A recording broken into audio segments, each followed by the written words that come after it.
Pemirsa, di tengah pesatnya modernisasi dan pertumbuhan sektor pariwisata, kebutuhan akan pembangunan infrastruktur yang berkelanjutan dan berorientasi pada kepentingan masyarakat dinilai semakin mendesak. Bali saat ini berada pada titik penting dalam menentukan arah pembangunannya di masa depan.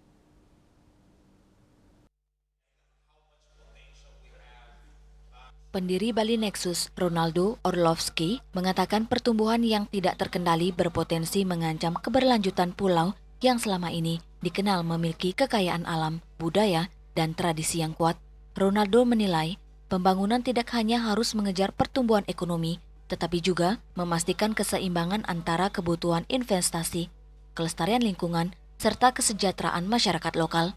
Ia mengajak pemerintah, pelaku usaha, dan investor untuk mengubah pendekatan pembangunan dengan mengedepankan prinsip keberlanjutan. Menurut Ronaldo, pembangunan infrastruktur ke depan perlu dirancang lebih ramah lingkungan, memperhatikan daya dukung wilayah, serta melibatkan masyarakat dalam proses perencanaan dan pelaksanaannya.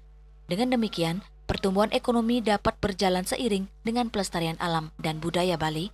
Ia juga menegaskan bahwa investasi yang berkualitas adalah investasi yang mampu menciptakan nilai jangka panjang, membuka lapangan kerja, serta memberikan dampak positif bagi komunitas lokal.